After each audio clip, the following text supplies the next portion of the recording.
It's time for our daily dose of Cope, and we have a brand new correspondent. This is Luna Kitsune, and she is at the correspondence desk for the Leopards News Network. We have so many faces that are being eaten, so many stories to get to. So let's go ahead, take it away, Luna. This story had me gobsmacked. The QAnon Shaman, Jacob Chansley, actually turned against Donald Trump, and I am here for it. So this was an article that was posted in the New Republic. Even Donald Trump's most sycophantic followers are turning on him. Jacob Chansley, better known as the QAnon Shaman, denounced Trump Wednesday morning, responding to a post of Trump's 2023 mugshot by decrying the president as a fraud. He says, "F this stupid piece of poop. What a fraud." He said that right under a Donald Trump post. I am so here for this. He didn't stop there. Jake says, "What do you think Epstein and Israel have on Trump?" And then he says, "It's time to play what if. What if, in order for Trump to get back into the billionaires club, he had to F a corpse again?" How many times did Trump file for bankruptcy? That is your president, not mine. I am the president of the new constitutional republic of the USA. He's still obviously nutty. And like Politics and Poll Tracker said over on Blue Sky, this is even funnier when you realize Trump pardoned him. Y'all remember he got out simply because Trump came in and started pardoning the January 6th failed insurrectionists. Going back to the article, Chansley captured national attention when he stormed through the U.S. Capitol on January 6, 2021 in an elaborate horned fur headdress. In the aftermath of the attack, the face-painted Chansley emerged as one of the central figures of the revolt. Once at the Capitol building, Chansley was in the first group of rioters to break inside. Wielding a bullhorn, he worked to rile up the crowd and demand that lawmakers be brought out, according to a sentencing memo. In late 2021, a federal judge sentenced Chansley to 41 months in prison for his role in the January 6th insurrection, but that was undone hours after Trump was inaugurated at the start of this year, when he included Chansley in a clemency order for some 1,600 of his supporters who were involved in the riot. Trump has held messiah-like status within the QAnuts conspiratorial circle for years thanks to their principal belief that, despite being named and photographed as an associate of ex-trafficker Jeffrey Epstein, Trump would rid the world of Satan-worshipping PDF files who run the government and media. In turn, Trump readily welcomed the cockeyed adoration. In 2020, he offered the movement plausible deniability at an executive level, claiming that while he didn't know much about QAnon, he couldn't disprove its theories. Just 2 years later, Trump was regularly circulating bits of the conspiracy on Lie Social, and reposting images of himself wearing Q pins emblazoned with the cult's messaging, "A storm is coming," referring to Trump's supposed final victory when QAnon supporters expect him to mass execute his opponents. And how is he going to do that when he is in these Jeffrey Epstein files? These people know. That's why so many of his supporters are now melting down, which is weird because this dude been a liar since he been here. But now it's like, oh my gosh, we were lied to.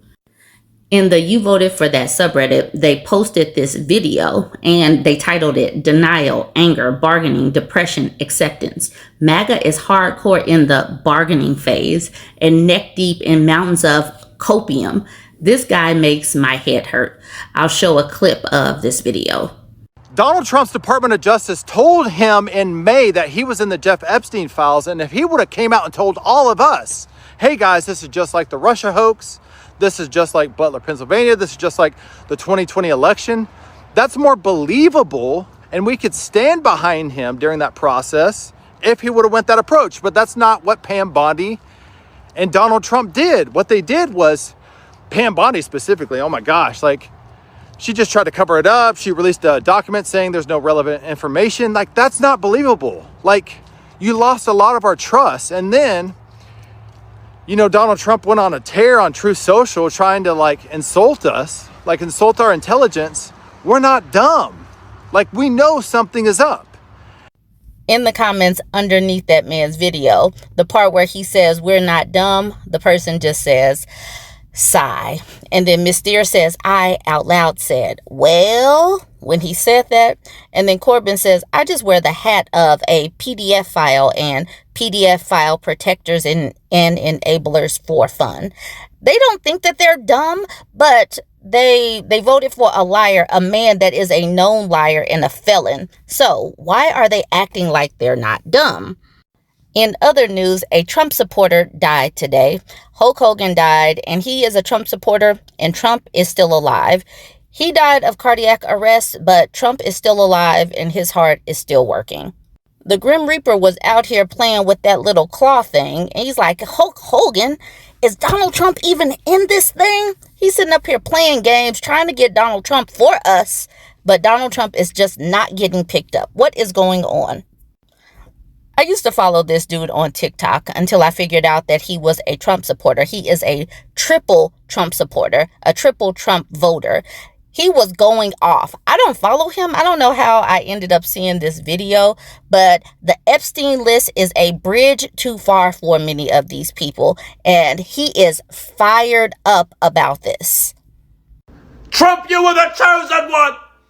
It was said you would combat and destroy the deep state, not join them. Bring balance to politics, not leave it in darkness. You were supposed to be the anti-establishment candidate. Now you're saying your supporters are weak. You said that it's a hoax. The Epstein files are now a hoax. You lying son of a gun, you. Donald Trump, you will not play on my top like this. You will not play on the top of the American people. You are a liar. If you don't release the files, you are a liar. And though I voted for you 3 times, I will call you out. There is no hoax. There is evidence going back to 2024 when Ghislaine Maxwell was going against that journalist. There is an Epstein client list. You know this. Your refusal to release it is the problem. And damn it, I will tell you right now, if you don't release the files, I will say that I have voter's remorse. I am more beholden to the truth than I am to you, Donald John Trump. Release the damn files. You are at this point, you ran on the declassification of Epstein. You ran on the declassification of MLK. You ran on the declassification of JFK. You ran on combating the deep state. Either make good on your word or admit you are what you are, Mr. President, a fraud. You are a fraud. You are controlled opposition of the deep state, and I will be damned if I allow myself to sit here and allow you to just get away with this shit. No, I will call it out. Period, point blank in the story. I am beholden to God. I am beholden to truth. I am beholden to the American people. And so should you be. First, we had MAGA Mike Johnson trying to shut down Congress. No more work. Even though they were supposed to go on recess in August, they're like, we're going to shut this down now because the whole Jeffrey Epstein thing, the files, that will not leave the news cycle. So what are they trying to do right now? This is Oklahoma Senator Mark Wayne Mullen. He basically says right here, and I'm going to play the video. He says, we are covering for Donald Trump. Sure, this would be handled just like any other thing that they've tried to go after, like the baseless impeachments or the baseless special counsels or the unbelievable amount of charges they've tried to file against the president. I'm sure this would be handled the exact same way. What we're simply wanting to do here is give them cover. So if my colleague from Arizona actually wants transparency, then he would drop his objection to my resolution. Cutting of federal funds will harm Americans. People will die.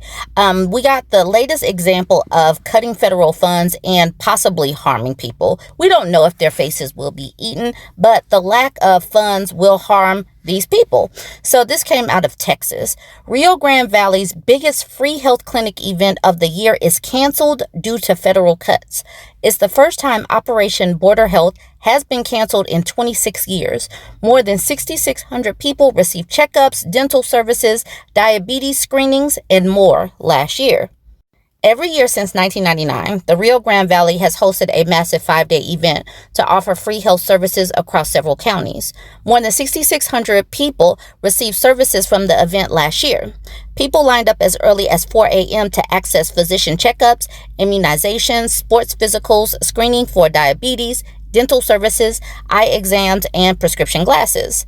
The event, called Operation Border Health, was scheduled to take place next week at 5 locations across the Rio Grande Valley and Laredo.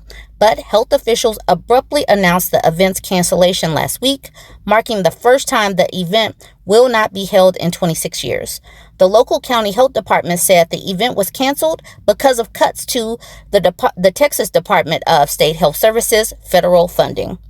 The fiscal year, which started on July 1st, the Centers for Disease Control and Prevention only gave Texas about 72% of the base funding the state received last year for its public health emergency preparedness program. Imelda Garcia said the state health agency's chief deputy commissioner told county leaders earlier this month. The program helps communities prepare for infectious diseases, natural disasters, and other health threats. The notice came after Garcia warned local public health departments in June of potential federal cuts. CDC officials could not immediately be reached for comment. This is how that area voted. In 2024, look at all these years, it went blue. In 2024, it flipped. Let's look at 2020. So in 2024, it was 51% for Donald Trump and 47% for Kamala Harris, which that is not that dramatic. But when you look at how it flipped, that is wild to me. In 2020, over 204,000 people voted Democratic and 150 voted for the Republican nominee. But then look at how many people voted Democrat in 2024, 168,000 versus 184,000. People stayed home and people flipped, and now they have voted to have their federal funds cut. That flip-flop was dramatic. I wonder how these people feel knowing that they have voted to have their funding cut. This state is obviously a mixed bag of people having different politics, but that flip, that's dramatic. And this is what these people voted for. Finally, I'm going to attach a video of a woman talking about Project Esther. People have been in my comments saying that we need to discuss Project Esther, and I have not read Project Esther, so I could not do it justice. So I am attaching a video of a woman who has, until I get the opportunity to read it for myself. Everybody join the conversation. Let me know what you think about all of this. Like, comment, and share. Where's my leopard? Stick around for the woman's video. Wait a minute. I thought Project 2025 was some shit, but now they got something called Project Esther. Ain't got shit on Project 2025. I'm just saying. So I went ahead and I took it upon myself to take some notes after reading it, and I want to go ahead and just let y'all know what's going on. So this was written by the Heritage Foundation, okay? And one of the things that's on there is all children will be homeschooled via religion, right? And anybody who resists, they have re-education camps to repurpose your brain to make you compliant. I probably should have saved this for White History Wednesday, because what? Re-education camps? Are you kidding? Abortion is criminal, and you're sentenced to unaliving if you have one. Okay? It's been written in place of the Constitution with biblical law. So they're using the Bible as law in order to control people. And speaking of the Bible, right? It's only one religion. One Bible, one God. You must comply. You can't practice religion outside of what they want us to practice. Surveillance. We thought what they doing with surveillance, like them having cameras everywhere and watching us everywhere, was a thing. No, they want to implant. They would have put something in us. And this is written. Go look it up. Like, don't take my word for it. Don't even get in the comments trying to argue with me. Go look up Project Esther, okay? They want to put implants in that keeps up with your blood pressure, your health, your everything. They want to keep up with your every move. They want to know where you are every second of the day. Granted, we know that they already have ways of doing that via other ways of surveillance, but now they want to forcibly implant us with things. Okay? Women, this is big for us because we are no longer considered people. We would be property of our husbands, okay? We can no longer drive, vote, wear our hair the way we want to. We must get permission from our husbands to do anything, okay? Sterilization. At birth, they will sterilize young girls, and when they come of age to have a baby, they will grow a baby in the lab and implant the baby in you just to keep the Caucasian race going. Population control. No more LGBTQ plus, okay? You either straight or they unalive you as a man. But as a woman, you still have a working womb. So they're going to force you to marry a man. This low-key worse than Handmaid's Tale, because they wasn't forced to marry people. They was just forced to get hunched on. Lord have mercy. What we going to do about this Project Esther?